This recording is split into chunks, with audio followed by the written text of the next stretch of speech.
장모님, 돈도 참 많이 쓰시다 가시네요. 장례식장에 울려 퍼지는 둔탁한 소리. 검은 양복을 입은 남자가 관을 짓밟고 있었습니다. 여보, 제발 그만해. 한 여자가 절규했지만 남자는 멈추지 않았습니다. 여자의 뺨에 날아온 손바닥. 충격으로 고개를 돌린 여자의 눈에는 믿을 수 없다는 표정이 가득했습니다. 니네 엄마 병원비만 몇 천이 깨졌어. 남자는 폭언을 한 뒤 술에 취해 비틀거리며 더욱 거세게 관을 짓밟았습니다. 자네, 진짜 미치지 않고서야. 어떻게 이럴 수 있어? 조문객들 중 한 명이 남성을 말렸습니다. 미친 건 가난한 너네 집안이야. 장례식장은 순식간에 아수라장이 되었습니다. 조문객들이 경악하며 뒤로 물러났습니다. 아이들의 울음소리, 그리고 관 속 고인을 향한 끔찍한 모독까지, 그리고 맞은편 복도에서 조용히 이 모든 상황을 지켜보는 한 남자가 있었습니다. 이 충격적인 반전의 전체 이야기가 궁금하시다면 잠시만 구독 버튼을 눌러주세요. 평범해 보이는 사람들 뒤에 숨겨진 놀라운 이야기를 매일 전해드립니다. 사흘 전 나연주의 어머니 나금실 씨가 세상을 떠났습니다. 70대 중반, 오랜 투병 생활 끝에 고인이 된 것입니다. 현주는 홀로 장례 준비를 했습니다.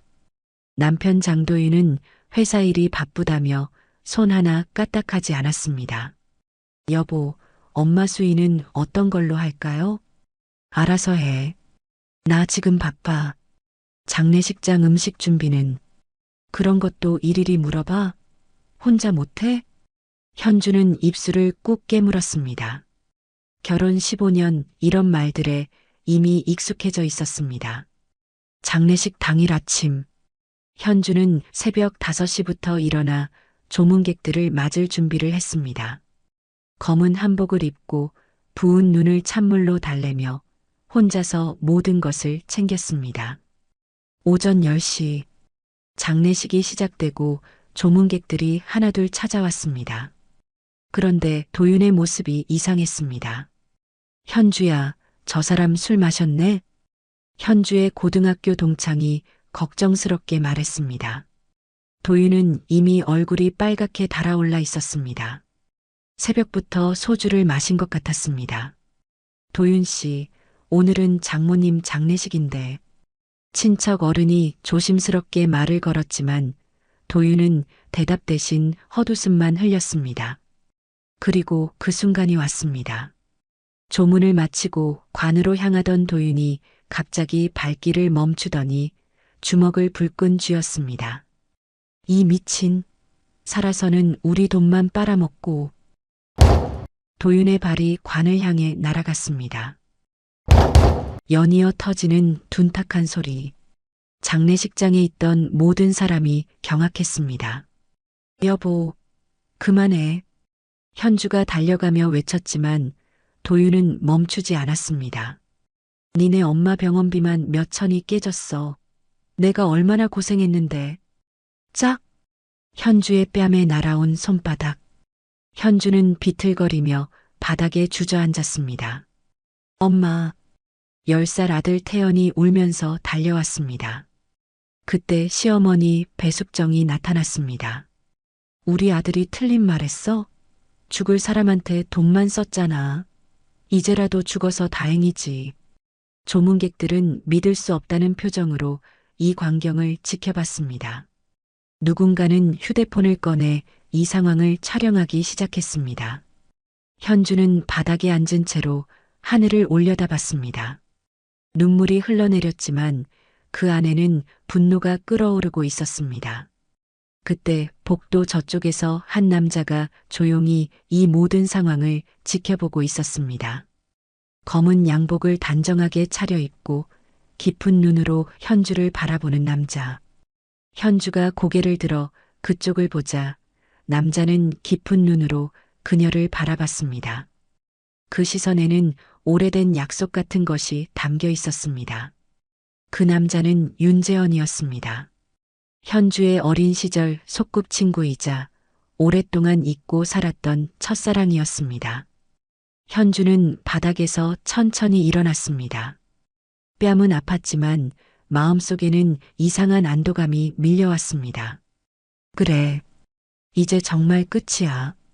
그날 밤 현주는 침실에서 혼자 앉아 있었습니다. 도윤은 술에 취해 거실 소파에서 골아떨어져 있었습니다. 현주는 서랍을 열고 묵혀두었던 통장을 꺼냈습니다. 15년간 몰래 모은 돈이 들어있는 통장이었습니다. 그리고 휴대폰을 들어 한 번호를 찾았습니다. 윤재원. 오랫동안 연락하지 않았던 이름이었지만 여전히 그의 번호는 휴대폰 안에 있었습니다. 현주는 깊게 숨을 들이쉬었습니다. 지푸라기라도 잡고 싶은 심정으로 휴대폰을 바라봤습니다. 장례식이 끝나고 모든 조문객이 떠난 후 현주는 텅 빈 장례식장에 혼자 남아 있었습니다. 뺨은 여전히 화끈거렸고 마음은 온통 분노로 가득했습니다. 15년 결혼 생활 동안 참아왔던 모든 것들이 한꺼번에 떠올랐습니다. 26에 만나 결혼할 때만 해도 도윤은 다른 사람이었습니다. 정중하고 다정했죠. 하지만 결혼 반지를 끼는 순간부터 모든 것이 달라졌습니다. 현주야, 내가 돈 관리 좀 해줘. 나는 그런 거 잘 몰라. 처음에는 남편을 도와주는 것이라고 생각했습니다. 현주는 은행에서 일했고 돈 관리에는 자신이 있었으니까요. 하지만 시간이 지날수록 도윤의 요구는 점점 더 심해졌습니다. 왜 용돈이 이것밖에 안 돼? 친구들이랑 술 마시려면 부족하다고. 여보, 태연이 학원비도 내야 하고. 애 학원비가 뭐가 그렇게 비싸? 동네 학원 보내면 되잖아. 현주는 아들만큼은 제대로 키우고 싶었습니다. 자신이 어려서 못 해본 것들을 태연이에게는 해주고 싶었죠. 그래서 몰래 부업을 시작했습니다. 은행 업무가 끝나면 편의점에서 야간 아르바이트를, 주말에는 온라인으로 번역 일을 했습니다. 도윤은 몰랐습니다. 현주가 얼마나 힘들게 돈을 모으고 있는지, 얼마나 절약하며 살고 있는지. 현주는 주먹을 꽉 쥐었습니다. 손톱이 손바닥에 파고들어 아팠지만 마음의 아픔보다는 훨씬 견딜만 했습니다. 엄마 미안해요. 엄마 장례식에서 이런 일이. 눈물이 흘러내렸습니다. 어머니는 평생 현주를 위해 살았습니다. 아버지가 일찍 돌아가신 후 홀로 현주를 키우느라 온갖 고생을 다했죠. 현주야, 너만은 좋은 사람 만나서 행복하게 살아야 한다. 어머니의 마지막 말이었습니다. 병상에서도 현주 걱정만 하시던 어머니. 하지만 현주는 행복하지 않았습니다. 결혼한 지 15년이 지났지만 진짜 행복했던 날이 며칠이나 될까요? 그때 휴대폰이 울렸습니다. 여보세요? 현주야, 나야. 재현이. 목소리만 들어도 알 수 있었습니다. 20여 년 만에 듣는 목소리였지만 여전히 따뜻했습니다. 재현아, 장례식에서 널 봤어. 내가 이렇게 힘들게 살고 있는 줄 몰랐다. 현주는 말없이 눈물을 흘렸습니다. 누군가 자신의 마음을 알아준다는 것만으로도 위로가 되었습니다. 현주야, 더는 혼자 버티지 마. 내가 도와줄게. 재현아, 나는. 아무 말하지 마. 너는 충분히 참았어. 이제는 내가 행복할 차례야. 전화를 끊은 후 현주는 오랫동안 휴대폰을 들여다봤습니다. 윤재원. 현주의 첫사랑이자 가장 친한 친구였습니다. 고등학교 때부터 서로 좋아했지만 현주가 대학에 가면서 자연스럽게 멀어졌죠. 재현은 법대에 진학했고 현주는 경영학과에 갔습니다. 서로 다른 길을 걸으면서 연락이 끊겼습니다. 그 후 현주는 도윤을 만났고 성급하게 결혼을 결정했습니다. 재현에 대한 미련을 잊기 위해서였을지도 모릅니다. 하지만 지금 생각해보니 그때의 선택이 잘못되었던 것 같습니다. 현주는 침실로 들어가 서랍을 열었습니다. 가장 안쪽에 숨겨둔 통장이 있었습니다. 15년간 몰래 모은 돈 3천만 원이 조금 넘었습니다. 처음에는 태연이 대학 갈 때를 위해 모은 돈이었습니다. 하지만 지금은 다른 용도로 써야 할 것 같았습니다. 현주는 노트북을 켜고 인터넷 검색을 시작했습니다. 이혼 절차, 재산 분할, 위자료. 하나하나 꼼꼼히 읽어봤습니다. 은행에서 일하면서 각종 법률 상식을 익혔던 것이 도움이 되었습니다. 가장 중요한 것은 증거였습니다. 도윤의 불륜이나 가정폭력, 경제적 착취 등을 입증할 수 있는 자료가 필요했죠. 현주는 메모장을 꺼내 계획을 세우기 시작했습니다. 첫째, 도윤의 외도 증거 수집. 둘째, 가정폭력 증거 확보. 셋째, 재산 목록 정리. 넷째, 아이 양육권 준비. 차근차근 적어 내려가니 마음이 조금 정리되었습니다. 그때 거실에서 도윤의 콧구리 소리가 들려왔습니다. 술에 취해 소파에서 잠든 모양이었습니다. 현주는 조용히 거실로 나가 도윤의 휴대폰을 확인했습니다. 비밀번호는 도윤의 생일. 너무 뻔했죠. 메시지함을 열어보니 예상했던 대로였습니다. 오빠, 오늘 호텔 언제 가요? 기다리고 있어요. 야, 내일 쇼핑몰 가자. 오빠가 제일 멋있어요. 아내보다 저를 더 사랑한다고 했으면서 현주는 이 메시지들을 모두 캡처했습니다. 완벽한 증거였습니다. 그리고 도윤의 지갑도 확인해 봤습니다. 각종 호텔 영수증과 명품점 카드 영수증이 나왔습니다. 현주가 알뜰하게 모은 돈으로 도윤이 바람을 피우고 있었던 것입니다. 분노가 치밀어 올랐지만 현주는 감정을 억눌렀습니다. 지금은 차분하게 준비할 때였습니다. 새벽 4시까지 증거를 수집하고 정리한 현주는 마침내 잠자리에 들었습니다. 하지만 잠이 오지 않았습니다.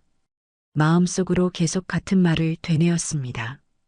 이제 정말 끝이야. 이번에는 진짜로 끝낼 거야. 15년 결혼 생활. 참고 또 참았던 세월. 하지만 어머니의 장례식에서 관을 짓밟고 자신을 때린 그 순간 모든 것이 끝났습니다. 현주는 창밖을 바라보며 다짐했습니다. 이제는 자신을 위해 그리고 아들을 위해 새로운 삶을 시작하겠다고. 아침이 밝아오고 있었습니다. 현주에게는 진짜 새로운 하루가 시작되는 것 같았습니다. 일주일이 지났습니다. 도윤은 장례식 일을 전혀 기억하지 못하는 듯 했습니다. 아니, 기억하고 있으면서도 모른 척하고 있었습니다. 현주야, 아침 챙겨줘. 오늘 중요한 미팅 있어. 평소와 다름없는 말투였습니다. 어머니 관을 발로 차고 현주를 때린 일은 없었던 것처럼 행동했습니다. 현주는 묵묵히 도시락을 싸주었습니다. 하지만 예전과는 달랐습니다. 이제는 계획이 있었으니까요. 저녁 8시 도윤은 회사 동료들과 술자리에 있었습니다. 강남의 한 고급 술집이었습니다. 야, 도윤아. 너 진짜 레전드더라. 남자 동료가 소주잔을 들며 말했습니다. 뭐가? 장인어른관 발로 찬 거 말이야. 동영상 봤는데 완전 시원하던데? 도윤은 씩 웃으며 고개를 끄덕였습니다. 그래야지. 살아서는 우리 돈만 빨아먹고 죽어서도 장례비로 돈 나가고 한 대 차줘야 속이 시원하지. 오빠 진짜 박력 있어요. 옆에 앉은 여자 동료가 눈을 반짝이며 말했습니다. 관을 발로 차다니 완전 대박이에요.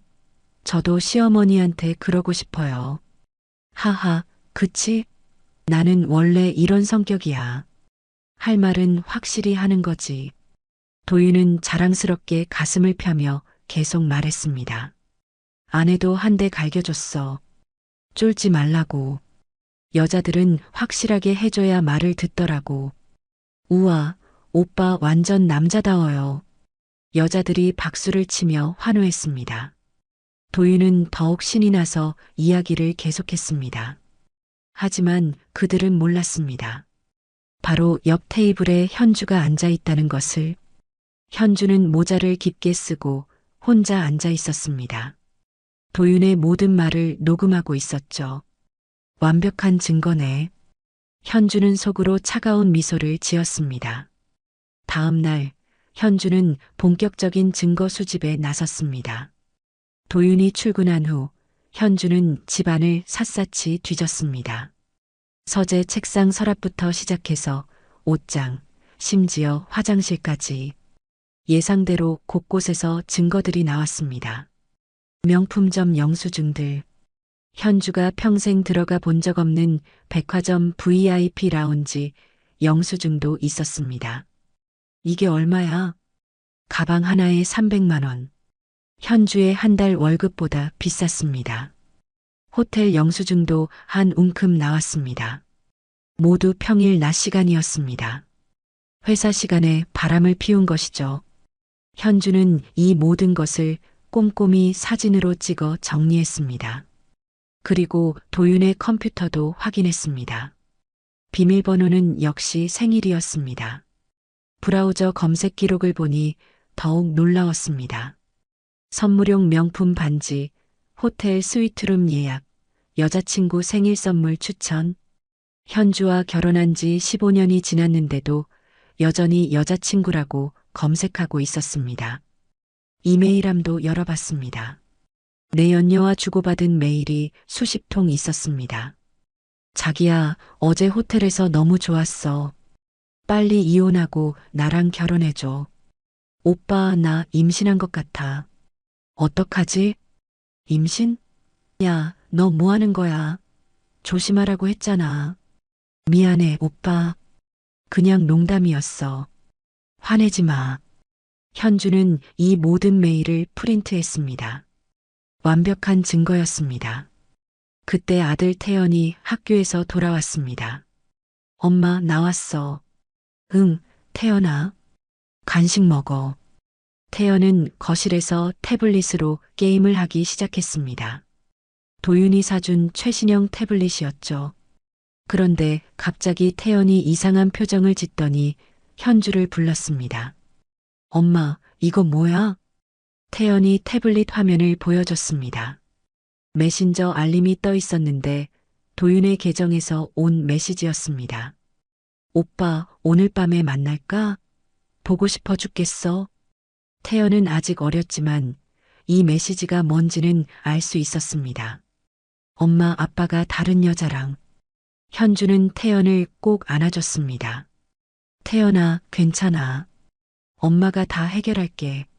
엄마, 우리 이제 어떻게 돼? 걱정하지 마.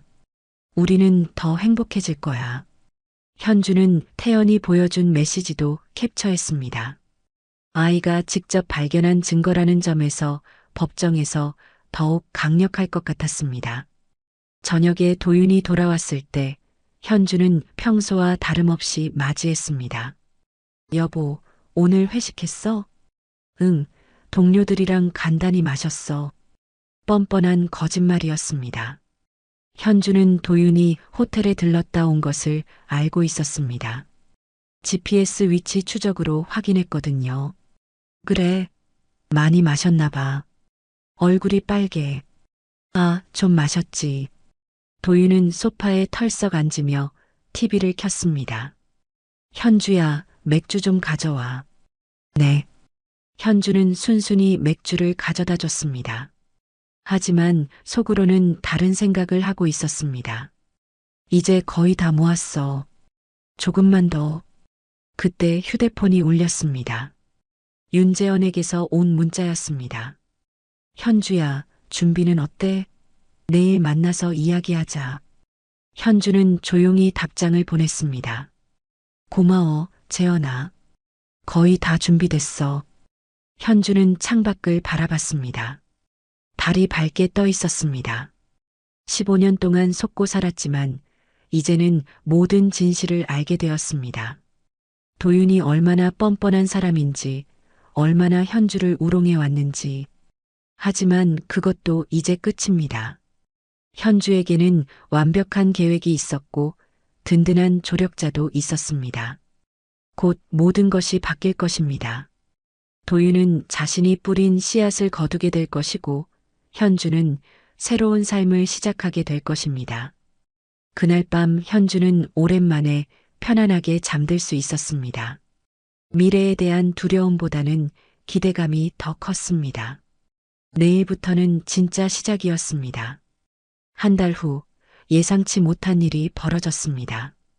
시어머니 배숙정이 갑자기 쓰러진 것입니다. 투자 실패로 인한 스트레스와 술로 망가진 몸이 한계에 달했던 것 같았습니다. 심장마비입니다. 너무 늦었어요. 의사의 말에 도윤은 병원 복도에서 오열했습니다. 엄마, 엄마. 하지만 현주는 냉정했습니다. 시어머니가 자신에게 어떻게 했는지 기억하고 있었으니까요. 장례 준비는 또다시 현주의 몫이었습니다. 도윤은 슬픔에 빠져 아무것도 하지 못했고 친척들은 뒷말만 했습니다. 배숙정이 그러게 왜 투자 같은 걸 했어. 집까지 담보로 잡혔다던데. 빚만 잔뜩 남겨놓고 죽었네. 현주는 묵묵히 장례 절차를 진행했습니다. 하지만 마음속으로는 다른 계획을 세우고 있었습니다. 장례식 당일 도윤은 완전히 다른 사람이 되어 있었습니다. 입관식에서 관 앞에 무릎을 꿇고 목 놓아 울었습니다. 엄마, 아들이 못난 아들이에요. 효도 한번 제대로 못 해드리고. 조문객들이 감동하며 지켜봤습니다. 도윤이 참 효자네. 어머니를 정말 사랑했나 봐. 현주는 이 모든 장면을 지켜보며 속으로 냉소했습니다. 불과 한 달 전 장인어른 관을 발로 찬 사람이 지금은 효자 행세를 하고 있었습니다. 엄마, 저 좀 용서해 주세요. 제가 더 잘할 걸 그랬어요. 도윤의 울음소리가 장례식장에 울려 퍼졌습니다. 조문객들은 모두 감동받은 표정이었습니다. 그때였습니다. 장례식장 입구에 현주와 함께 한 남자가 나타났습니다. 키가 크고 단정한 양복을 입은 남자.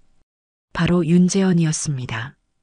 도윤이 고개를 들어 그들을 보자 얼굴이 일그러졌습니다. 아, 너 뭐야? 우리 엄마 장례식인데 이제 와? 도윤이 벌떡 일어나 소리쳤습니다. 그리고 저 남자는 또 뭐야? 너 미쳤어? 장례식장이 순식간에 술렁였습니다. 조문객들이 무슨 일인가 하고 쳐다봤습니다. 너 바람났냐? 장례식에 남자까지 끌고 와? 도윤은 고래고래 소리를 지르며 현주에게 달려들려고 했습니다. 하지만 현주는 전혀 동요하지 않았습니다. 오히려 차분한 목소리로 말했습니다. 도윤 씨, 조용히 하세요. 여기는 장례식장이에요. 뭐? 도윤 씨? 야, 너 지금 남편한테 존댓말 하는 거야? 현주는 핸드백에서 서류 봉투를 꺼냈습니다. 그리고 도윤에게 건네며 조용히 속삭였습니다. 이건 장례가 아니라 너희 집안 종말식이야. 도윤이 서류를 받아보니 이혼 소장이었습니다. 뭐야 이게? 이혼 소장이에요. 잘 읽어보세요. 조문객들이 웅성거렸습니다. 상황을 파악한 사람들이 하나둘 놀라기 시작했습니다. 이혼 소장? 장례식에서? 현주 씨가 이혼한다고? 도윤은 서류를 보며 손이 떨렸습니다. 야, 너 미쳤어? 우리 엄마 장례식에서 이혼 소장을 들고 와? 네, 맞아요. 한 달 전 우리 어머니 장례식에서 관을 발로 차신 분께 딱 어울리는 자리라고 생각했거든요. 현주의 말에 조문객들이 깜짝 놀랐습니다. 관을 발로 찼다고? 진짜? 사람들이 서로 눈치를 보며 수군거렸습니다. 이미 SNS를 통해 한 달 전 영상을 본 사람들이 있었던 것입니다. 아, 그 영상의 주인공이. 맞네, 도윤 씨였구나. 도윤의 얼굴이 새파랗게 질렸습니다. 현주야, 우리 집에 가서 이야기하자. 여기서는 안 돼. 아니요. 여기서 끝내겠어요. 당신이 우리 어머니한테 한 일도 여기서 했잖아요. 재현이 앞으로 나섰습니다. 안녕하세요. 저는 현주 씨의 법률 대리인 윤재현 변호사입니다. 변호사? 도윤이 더욱 당황했습니다. 네, 이미 모든 증거를 수집했습니다. 혼외 정사, 가정폭력, 경제적 착취 등에 대한 완벽한 증거 말이죠. 재현이 서류 가방에서 두꺼운 파일을 꺼냈습니다. 이게 뭐야? 당신이 호텔에서 찍은 사진들, 명품점 영수증들, 그리고 내연녀와 주고받은 메시지들입니다. 도윤의 얼굴에서 핏기가 완전히 사라졌습니다. 그리고 한 달 전 장례식장에서 일어난 일에 대한 영상과 증언도 있고요. 조문객들이 수군거렸습니다. 진짜 바람 폈구나. 저런 사람이었어? 관까지 발로 차고 도윤은 완전히 무너져 내렸습니다. 현주야, 제발. 우리 집에 가서 이야기하자. 내가 잘못했어. 하지만 현주는 단호했습니다. 이미 늦었어요. 기회는 15년 동안 충분히 있었어요. 그때 장례식장 문이 열리며 정장을 입은 남자들이 들어왔습니다. 누가 장도윤 씨십니까? 저예요. 채권 추심팀입니다. 고 배숙정 씨의 부채에 대해 상속 포기 의사를 확인하러 왔습니다. 도윤이 더욱 당황했습니다. 부채가 뭐예요? 총 2억 3천만 원입니다. 투자 실패로 인한 대출과 사채까지 포함해서요. 장례식장이 완전히 소란스러워졌습니다. 2억 3천만 원? 집도 이미 담보 설정되어 있고 차량도 압류 예정입니다. 도윤의 얼굴이 새파랗게 질렸습니다. 그제서야 상황의 심각성을 깨달은 것입니다. 현주야, 일단 집에 가서 이야기하자. 우리가 이걸 어떻게 해결할지. 하지만 현주는 차갑게 고개를 저었습니다.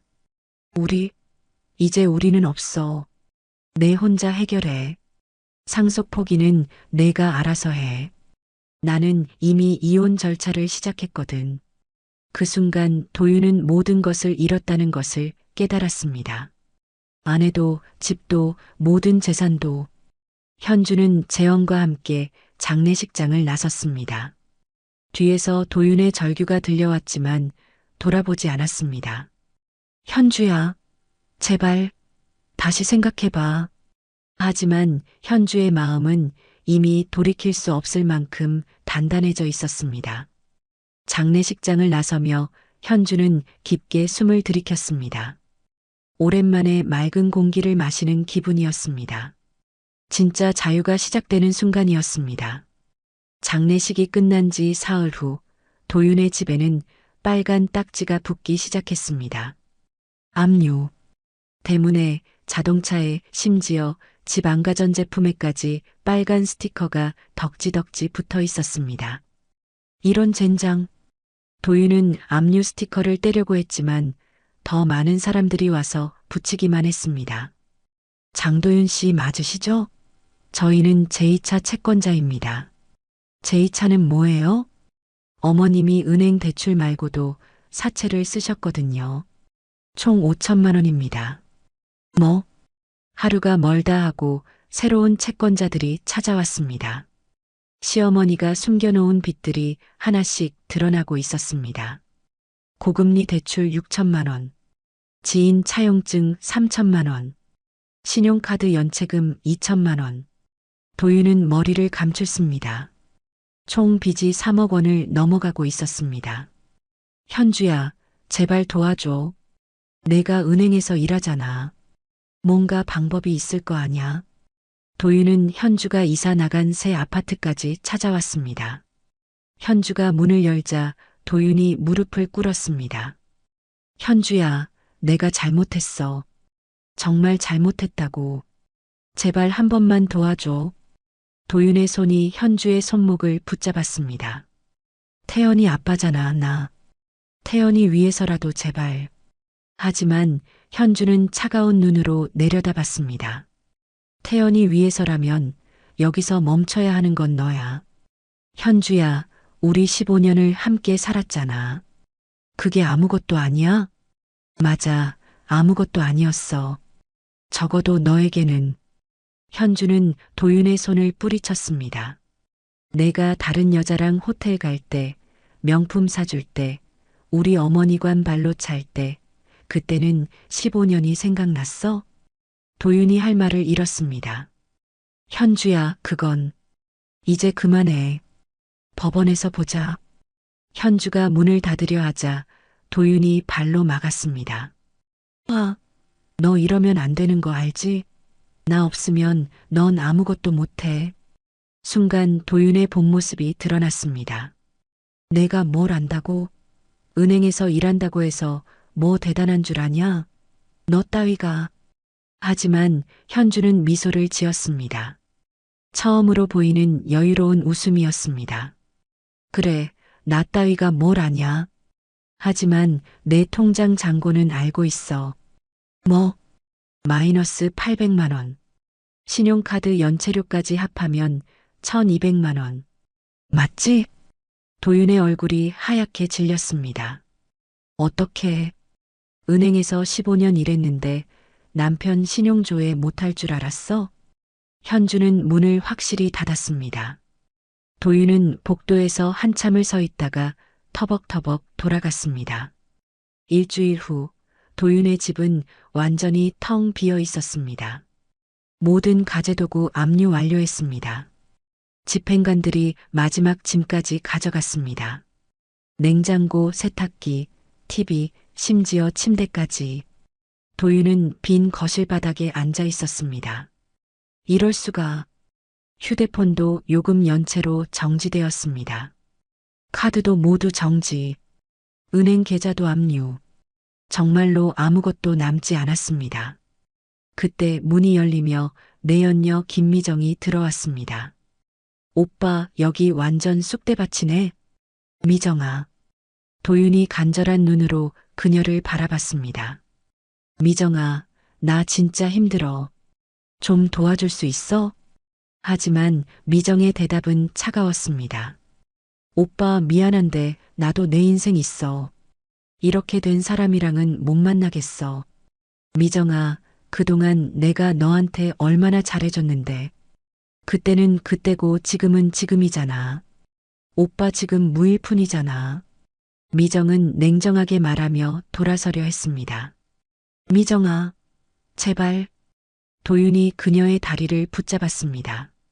나, 징그러워. 미정이 발로 도윤을 차며 소리쳤습니다. 나 이런 루저 싫어해. 돈도 없으면서 왜 나한테 집착해? 루저? 맞아, 루저. 아내한테도 버림받은 루저. 미정은 그대로 나가버렸습니다. 도윤은 바닥에 쓰러져 울기 시작했습니다. 한 달 전만 해도 그는 모든 것을 가진 사람이라고 생각했습니다. 멋진 아내, 귀여운 아들, 괜찮은 집, 안정적인 직장. 하지만 지금은 정말로 아무것도 없었습니다. 그때 문득 현주의 말이 떠올랐습니다. 태연이 위해서라면 여기서 멈춰야 하는 건 너야. 도윤은 그제서야 깨달았습니다.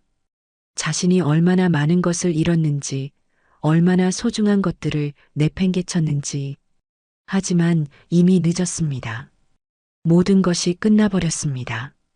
도윤은 빈집 바닥에서 밤새도록 울었습니다. 아무도 그의 울음소리를 들어주지 않았습니다. 그동안 현주가 얼마나 외로웠을지, 얼마나 힘들었을지는 전혀 생각해 본 적이 없었습니다. 이제서야 그 마음을 조금이나마 이해할 수 있을 것 같았습니다. 하지만 정말로 늦어버린 후였습니다. 한편 현주는 새 아파트에서 태연과 함께 저녁을 먹고 있었습니다. 엄마, 우리 이제 정말 괜찮은 거야? 응, 괜찮아. 우리는 이제 진짜 자유야. 현주의 얼굴에는 오랜만에 평온한 미소가 떠올랐습니다. 15년 만에 처음으로 느끼는 진정한 해방감이었습니다.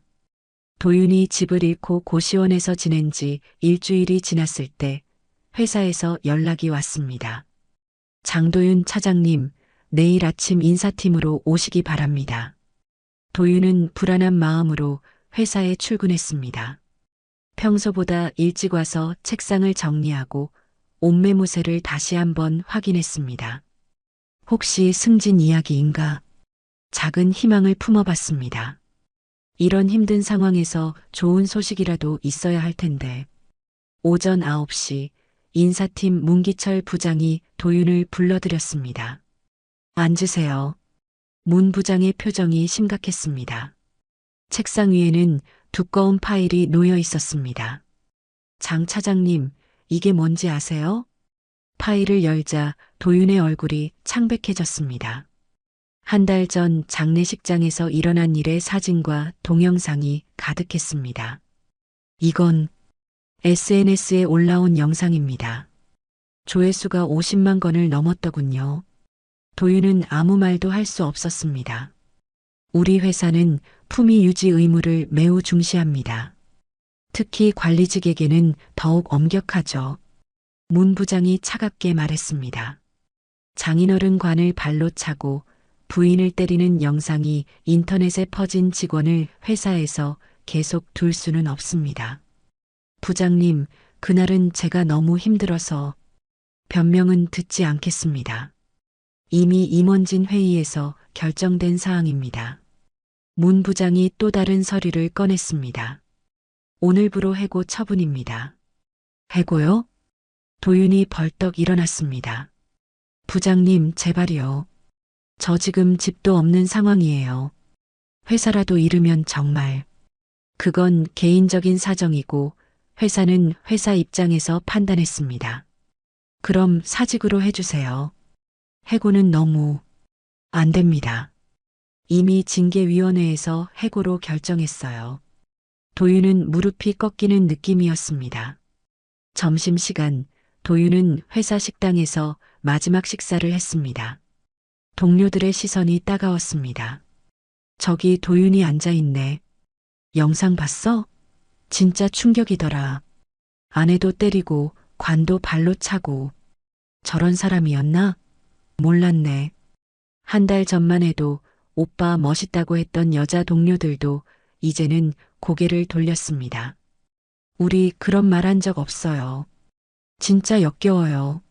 어떻게 그런 짓을. 가족한테도 저러면 회사 사람들한테는 얼마나 나쁠까요? 도윤은 밥을 넘기기가 힘들었습니다. 그때 후배 김 과장이 다가왔습니다. 형, 진짜 해고해요? 응. 형도 참. 왜 그런 짓을 했어요? 영상까지 찍혔는데. 너도 나를 욕하러 온 거야? 아니에요. 그냥 안타까워서. 김 과장이 한숨을 쉬었습니다. 형이 없으면 우리 팀도 힘들어질 거예요. 그동안 형이 얼마나 잘해줬는데. 고마워. 하지만 형, 이건 좀 심했어요. 아무리 그래도 장례식에서. 도윤은 고개를 끄덕였습니다. 이제 와서 후회해봐야 소용없었습니다. 오후 5시 도윤은 개인 짐을 박스에 담았습니다. 12년 동안 다닌 회사였는데 박스 하나면 충분했습니다. 사진 몇 장, 머그컵 하나, 개인 노트북. 이게 전부구나. 동료들은 대부분 피했습니다. 간혹 인사하는 사람도 있었지만 어색한 분위기였습니다. 도윤아, 그동안 수고했어. 팀장이 마지막 인사를 했습니다. 팀장님, 죄송해요. 너도 힘들었겠지만 회사 입장에서는 어쩔 수 없었어. 알겠습니다. 도윤은 박스를 들고 회사를 나섰습니다. 경비 아저씨가 안타까운 눈으로 바라봤습니다. 도윤 씨, 앞으로 어떻게 하실 거예요? 모르겠어요. 일단 알아봐야죠. 가족들도 힘들겠네요. 도윤은 쓴웃음을 지었습니다. 가족은 이미 없어요. 회사 앞 버스 정류장에서 버스를 기다리던 도윤은 주변을 둘러봤습니다. 12년 동안 매일 다니던 길이었습니다. 출근할 때는 희망을 품고 퇴근할 때는 피곤함을 안고 걸었던 길. 이제는 다시 오지 않을 길이 되었습니다. 버스에 올라타며 도윤은 창밖을 바라봤습니다. 회사 건물이 점점 멀어졌습니다. 그때서야 실감이 났습니다. 정말로 모든 것을 잃었다는 것을. 아내도 아들도 집도 이제 직장까지. 남은 것은 빚과 치욕뿐이었습니다. 고시원으로 돌아가는 길, 도윤은 편의점에서 소주 한 병을 샀습니다. 오늘만은 마셔야겠다. 고시원 방에서 혼자 소주를 마시며 도윤은 생각했습니다. 이게 내가 원했던 삶이었나? 결혼 초기 현주와 함께 꿈꿨던 미래가 떠올랐습니다. 예쁜 집에서 아이와 함께 행복하게 사는 모습. 하지만 언제부터인가 그 꿈을 잊고 살았습니다. 현주를 당연하게 여겼고 다른 여자에게 마음을 뺏겼습니다. 바보같이. 소주 한 병을 다 마신 도윤은 침대에 쓰러졌습니다. 내일부터는 새로운 일자리를 찾아야 했습니다. 하지만 해고 기록이 있는 40대 남자를 뽑아줄 곳이 있을까요? 절망감이 밀려왔습니다. 하지만 이것도 자업자득이었습니다. 도윤은 천장을 바라보며 중얼거렸습니다. 현주야, 미안해. 정말 미안해. 하지만 그 사과가 현주에게 닿을 리는 없었습니다. 이미 너무 늦어버린 후였으니까요. 2달 후 드디어 이혼 소송 재판날이 왔습니다. 도윤은 고시원에서 하루 종일 준비했습니다. 유일하게 남은 정장을 입고 거울 앞에서 몇 번이나 연습했습니다. 판사님, 저는 아내와 이혼할 수 없습니다. 가족이 함께 있어야. 하지만 말이 나올 때마다 공허했습니다. 스스로도 믿지 않는 말을 어떻게 판사가 믿겠습니까? 법정에 들어선 도윤은 현주와 재현을 보았습니다. 현주는 단정한 정장을 입고 있었고 옆에 앉은 재현은 두꺼운 서류 뭉치를 준비하고 있었습니다. 모두 기립하십시오. 한 명도 판사가 들어왔습니다. 중년의 여성 판사였습니다. 착석하십시오. 지금부터 장도윤과 나현주 간의 이혼 소송을 시작하겠습니다. 도윤은 손에 땀이 났습니다. 피고 장도윤, 원고의 이혼 요구에 대해 어떻게 생각하십니까? 도윤이 벌떡 일어나 소리쳤습니다. 판사님, 저는 아내와 이혼할 수 없습니다. 이유가 무엇입니까? 저희는 15년간 함께 살았습니다. 그리고 10살 아들도 있고요. 도윤의 목소리가 떨렸습니다. 아이는 아빠가 필요합니다. 그리고 저도 아내를 사랑합니다. 하지만 한 판사의 표정은 차가웠습니다. 그럼 피고는 원고가 주장하는 혼외 정사 사실을 부인하십니까? 그건 도윤이 말을 못했습니다. 대답하십시오. 죄송합니다. 혼외 정사를 인정하면서 이혼을 거부하는 이유가 무엇입니까? 도윤은 할 말을 잃었습니다. 사실 돈 때문이었습니다. 혼자서는 빚을 감당할 수 없었고 현주의 수입이 필요했습니다. 하지만 그런 말을 법정에서 할 수는 없었습니다. 이번에는 재현이 일어났습니다. 판사님, 원고 측 증거를 제출하겠습니다. 재현은 차근차근 증거를 제시했습니다. 첫째, 피고의 지속적인 혼외 정사 증거입니다. 호텔 영수증들, 명품점 카드 내역, 내연녀와의 메시지들이 스크린에 나타났습니다. 둘째, 가정폭력 증거입니다. 장례식장에서 현주를 때리는 영상이 재생되었습니다. 법정에 있던 사람들이 경악했습니다. 셋째, 고인 모독 행위입니다. 관을 발로 차는 장면이 나오자 판사의 얼굴이 굳어졌습니다. 넷째, 경제적 착취 증거입니다. 현주가 밤낮으로 일하며 모은 돈을 도윤이 바람 피우는데 쓴 내역들이 공개되었습니다. 마지막으로 피고의 품성을 보여주는 증거입니다. 술자리에서 자랑하는 도윤의 녹음 파일이 재생되었습니다. 관을 발로 찼다니까? 시원했다. 아내도 한 대 갈겨줬어. 여자들은 확실하게 해줘야 말을 듣더라고. 법정이 조용해졌습니다. 도윤의 얼굴은 새파랗게 질려 있었습니다. 재현이 계속 말했습니다.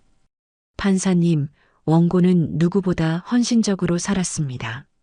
15년간 가정을 지키기 위해 모든 것을 희생했습니다. 하지만 이 결혼은 사랑이 아니라 지속적인 가학이었습니다. 원고는 이제 겨우 인간의 존엄을 회복하려고 합니다. 재현의 말에 도윤은 고개를 숙였습니다. 피고에게 변호사는 없습니까? 판사가 물었습니다. 없습니다. 돈이? 도윤의 목소리가 작아졌습니다. 그럼 피고가 직접 반박하십시오. 판사님, 저는 도윤이 일어났지만 할 말이 없었습니다. 모든 증거가 명확했고 변명할 여지가 없었습니다. 저는 정말 후회하고 있습니다. 다시는 그런 일 없을 거예요. 15년간 그런 행동을 해놓고 이제 와서 후회한다고 믿을 수 있겠습니까? 판사의 질문에 도윤은 대답하지 못했습니다.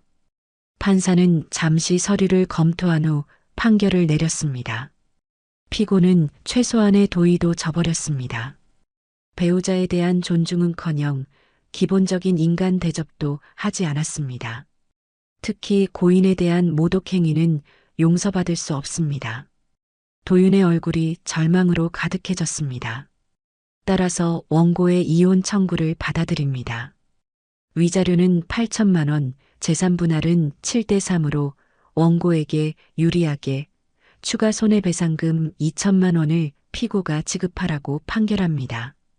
아들의 양육권은 원고에게, 피고는 월 60만 원의 양육비를 지급하십시오.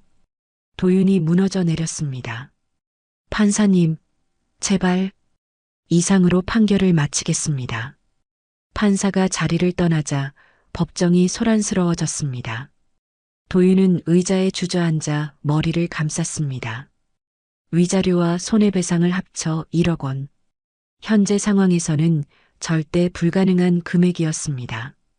현주는 재현과 함께 법정을 나섰습니다. 도윤을 한 번도 돌아보지 않았습니다. 현주야. 도윤이 복도에서 소리쳤지만 현주는 걸음을 멈추지 않았습니다. 현주야, 제발. 한 번만. 하지만 현주의 뒷모습은 이미 멀어지고 있었습니다. 도윤은 법원 계단에 주저앉았습니다. 지나가는 사람들이 이상하게 쳐다봤지만 신경 쓸 겨를이 없었습니다. 정말로 모든 것이 끝났습니다. 이제 남은 것은 막대한 빚과 양육비뿐이었습니다. 그날 저녁 도윤은 고시원에서 또 소주를 마셨습니다. 하지만 술도 이제 위로가 되지 않았습니다. 창밖을 바라보며 도윤은 생각했습니다. 내가 현주한테 했던 일들이 이렇게 돌아오는 거구나. 15년 동안 현주가 얼마나 아팠을지, 얼마나 외로웠을지 이제야 조금 알 것 같았습니다. 하지만 깨달음이 너무 늦었습니다. 이미 돌이킬 수 없을 만큼 늦어버린 후였습니다. 판결이 나온 지 한 달 후, 언론에서 도윤의 이야기가 보도되었습니다. 대기업 차장, 관짝 짓밟기 영상 확산으로 해고, 혼외 정사 가정 폭력으로 위자료 1억 원 판결, 품위 유지 위반으로 사회에서 완전 퇴출. 인터넷 댓글들은 더욱 가혹했습니다. 인간 말종이네. 저런 게 어떻게 아빠야? 직장인 자격도 없어. 사회 퇴출 당연해. 아내가 얼마나 힘들었을까. 잘 이혼했다. 저런 인간은 혼자 살아야 해. 도윤은 이제 길거리에서도 알아보는 사람들이 있었습니다. 악명이 전국적으로 퍼진 것입니다. 구직 활동도 불가능했습니다. 이름만 검색해도 모든 기사가 나왔습니다. 죄송합니다. 저희 회사와는 맞지 않는 것 같습니다. 다른 곳을 알아보시기 바랍니다. 편의점 아르바이트마저 거절당했습니다. 사장이 인터넷을 검색해보고는 난색을 표했습니다. 손님들이 싫어할 것 같아서요. 도윤의 일상은 완전히 파괴되었습니다. 고시원에서 나와도 갈 곳이 없었고 만날 사람도 없었습니다. 한편 현주와 태연은 새로운 삶을 시작하고 있었습니다. 강남의 깔끔한 30평 아파트에서 저녁 식사를 하고 있었습니다. 엄마, 이 집 진짜 좋다. 우리 집 같아. 태연이 환하게 웃으며 말했습니다. 그래, 이제 진짜 우리 집이야. 현주의 얼굴에는 오랜만에 진짜 미소가 떠올랐습니다. 15년 만에 처음으로 느끼는 진정한 평온함이었습니다. 엄마, 이제 아빠 안 와도 돼? 응, 이제 우리끼리 살 거야. 다행이다. 아빠 무서웠어. 태연의 솔직한 말에 현주는 가슴이 아팠습니다. 아이가 이렇게 무서워하고 있었는데도 모르고 있었다니. 태연아, 앞으로는 무서운 일 없을 거야. 엄마가 지켜줄게. 응, 엄마 최고야. 태연이 현주를 꼭 안았습니다. 그때 초인종이 울렸습니다. 누구지? 현주가 인터폰을 확인하니 재현이 서 있었습니다. 재현이가 왔네. 문을 열자 재현이 꽃다발을 들고 있었습니다. 축하해, 현주야. 새집. 고마워. 들어와. 재현이 거실을 둘러봤습니다. 정말 좋은 집이네. 햇빛도 잘 들고. 응, 태연이도 좋아해. 삼촌 안녕하세요. 태연이 인사했습니다. 태연아, 안녕. 많이 컸네. 재현이 태연의 머리를 쓰다듬었습니다. 삼촌, 저희 이제 진짜 행복해요. 태연의 밝은 모습에 재현이 미소를 지었습니다. 그래, 앞으로 더 행복할 거야. 주말, 현주는 어머니 나금실 씨의 묘소를 찾았습니다. 하얀 국화 한 다발을 들고 묘비 앞에 앉았습니다. 엄마, 이제 다 끝났어요. 현주는 조용히 말했습니다. 그 사람이랑 완전히 헤어졌어요. 태연이랑 저는 이제 자유예요. 바람이 불어와 현주의 머리카락을 흔들었습니다. 엄마가 마지막에 하신 말씀 기억해요. 행복하게 살라고 하셨잖아요. 현주의 눈에 눈물이 맺혔습니다. 이제 정말 행복하게 살 거예요. 태연이도 밝아졌고 저도 웃을 수 있게 됐어요. 묘비에 새겨진 어머니의 이름을 쓰다듬었습니다. 걱정하지 마세요. 딸이 이제 진짜 강해졌거든요. 그때 뒤에서 발걸음 소리가 들렸습니다. 현주가 돌아보니 재현이 조용히 다가오고 있었습니다. 혼자 올 줄 알았는데 함께 와도 될까 해서 재현이 현주 옆에 앉았습니다. 어머님께 인사드리고 싶었어. 재현도 국화 한 송이를 묘비 앞에 놓았습니다. 어머님, 현주를 잘 보살피겠습니다. 현주가 재현을 바라봤습니다. 고마워. 현주가 짧게 말했습니다. 단 2글자였지만 그 안에는 많은 의미가 담겨 있었습니다.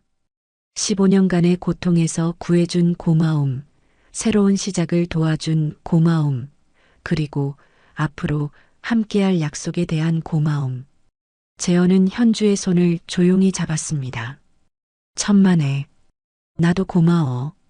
두 사람은 묘소에서 한참을 앉아 있었습니다. 15년 전 헤어졌던 인연이 이렇게 다시 만나게 된 것도 운명인 것 같았습니다. 해가 서쪽으로 기울어가고 있었습니다. 집에 가자. 재현이 일어나며 말했습니다. 응. 현주도 자리에서 일어났습니다. 묘소를 떠나기 전 현주는 마지막으로 어머니께 인사했습니다. 엄마, 자주 올게요.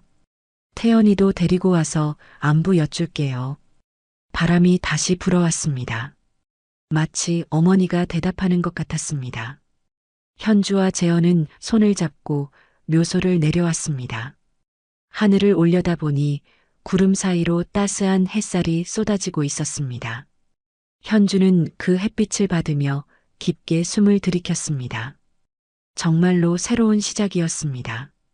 15년간의 지옥 같은 결혼 생활이 끝나고 진짜 행복한 삶이 시작되는 것입니다. 재원과 함께 걸으며 현주는 생각했습니다. 이제는 정말 괜찮아. 우리는 행복할 거야. 멀리서 태연이 뛰어오는 모습이 보였습니다. 학원을 마치고 할머니 묘소까지 찾아온 것입니다. 엄마, 삼촌, 태연이 두 사람에게 달려왔습니다. 할머니께 인사드리고 왔어요? 응, 다녀왔어. 할머니가 기뻐하실 거예요. 우리가 이렇게 행복하니까. 태연의 밝은 모습에 현주와 재현이 웃었습니다. 세 사람은 손을 잡고 함께 걸었습니다. 저녁 노을이 그들의 뒷모습을 따스하게 비추고 있었습니다. 진짜 가족의 모습이었습니다. 그날 밤 현주는 일기를 썼습니다. 오늘부터 새로운 인생이 시작됐다. 15년간의 악몽이 끝나고 드디어 진짜 행복을 찾았다. 태연이는 웃음을 되찾았고 나도 다시 꿈을 꿀 수 있게 됐다. 재현이가 있어서 든든하고 앞으로가 기대된다. 현주는 펜을 놓고 창밖을 바라봤습니다. 별이 반짝이고 있었습니다. 오랜만에 보는 아름다운 밤하늘이었습니다. 이제 정말로 모든 것이 새로워질 것입니다. 한편 도윤은 여전히 고시원에서 혼자 지내고 있었습니다. 빚은 계속 늘어나고 일자리는 찾을 수 없었습니다. 하지만 그것도 자업자득이었습니다. 자신이 뿌린 씨앗을 거두는 것뿐이었으니까요. 현주의 새로운 시작과 도윤의 몰락. 완벽한 대조였습니다. 그리고 그것이 바로 정이었습니다. 1년 후 봄이 찾아왔습니다. 작은 웨딩홀에서 현주와 재현의 결혼식이 열렸습니다. 화려하지는 않았지만 진심이 가득한 따뜻한 결혼식이었습니다. 엄마, 정말 예뻐요. 태연이 현주의 드레스를 보며 환하게 웃었습니다. 고마워, 태연아. 현주는 거울 속 자신을 바라봤습니다. 16년 만에 처음으로 진짜 행복한 신부가 되어 있었습니다. 결혼식에는 현주의 직장 동료들과 재현의 가족들이 참석했습니다. 많지 않은 하객이었지만 모두가 진심으로 축복해 주었습니다. 현주야, 정말 축하해. 이제 진짜 행복할 거야. 대학 동창이 눈물을 글썽이며 말했습니다. 응, 고마워. 현주의 얼굴에는 평온한 미소가 떠올라 있었습니다. 예식이 시작되고 재현이 입장했습니다. 정장을 차려입은 그의 모습이 듬직해 보였습니다. 재현 삼촌 멋있다. 태연이 박수를 치며 소리쳤습니다. 하객들이 웃음을 터뜨렸습니다. 현주가 입장할 때는 태연이 함께 걸었습니다. 아버지 역할을 자청한 것입니다.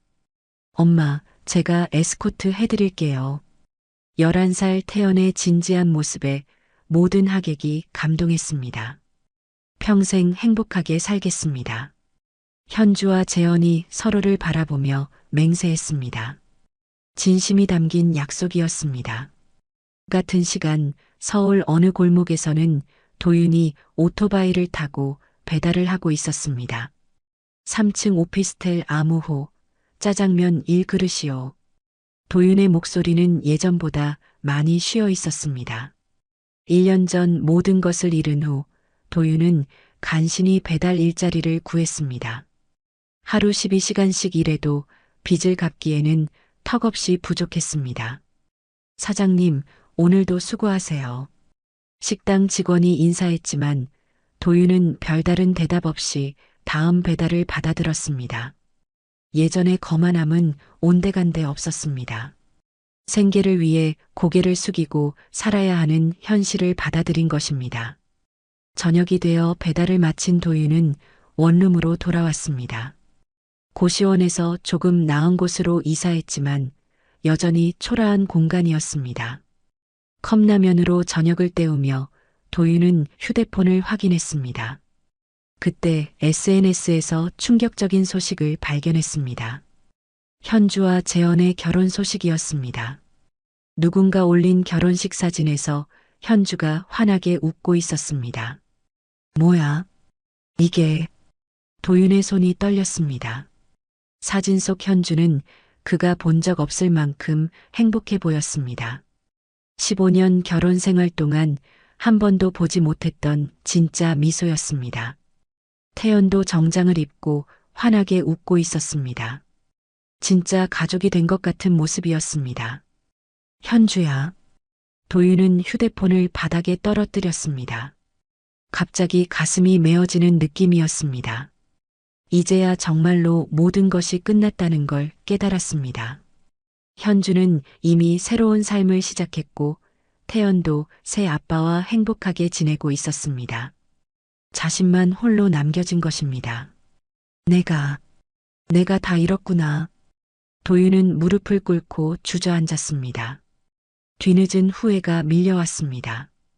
왜 그때 현주를 소중히 여기지 못했을까? 왜 그런 끔찍한 짓을 했을까? 하지만 이미 모든 것이 늦었습니다.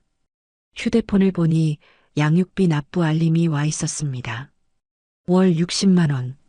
자신의 한 달 수입의 대부분이었습니다. 하지만 도윤은 성실히 양육비를 입금했습니다. 태연에게 할 수 있는 유일한 아버지 역할이었습니다. 한편 현주의 새 가족은 허니문으로 부산 해변에 와 있었습니다. 와, 바다다. 태연이 파도를 보며 신나게 뛰어갔습니다. 조심해, 태연아. 현주가 웃으며 뒤따라갔습니다. 재현은 그 모습을 따뜻한 눈으로 바라봤습니다. 자신이 꿈꿔왔던 가족의 모습이었습니다. 현주야, 행복해? 응, 정말 행복해. 이런 날이 올 줄 몰랐어. 현주가 재현의 손을 꼭 잡았습니다. 나도 그래. 우리 앞으로도 계속 행복하자. 그래, 태연이까지 셋이서. 저녁 노을이 바다를 붉게 물들이고 있었습니다. 세 사람은 손을 잡고 해변을 걸었습니다. 엄마, 아빠, 저 정말 행복해요. 태연이 두 사람을 보며 환하게 웃었습니다. 현주는 마음속으로 하늘에 계신 어머니께 감사 인사를 올렸습니다. 엄마, 딸이 드디어 진짜 행복을 찾았어요. 파도 소리가 그들의 웃음소리와 어우러져 아름다운 선율을 만들어냈습니다. 멀리서 본 그들의 모습은 정말로 완벽한 가족이었습니다. 서로를 사랑하고 존중하는 진짜 가족의 모습이었습니다. 17년 전 26살 현주가 꿈꿨던 행복이 비로소 현실이 된 것입니다. 때로는 돌아가는 길이 더 빠를 수도 있습니다. 현주에게는 그 긴 우회로가 진짜 행복으로 가는 길이었습니다. 해가 완전히 지고 별이 떠오르기 시작했습니다. 새로운 하루가, 새로운 인생이 시작되는 순간이었습니다. 여러분, 이 이야기를 어디에서 듣고 계시나요? 댓글로 알려주시면 감사한 마음으로 인사드리겠습니다. 지금까지 사연 빛나는 밤이었습니다. 감사합니다.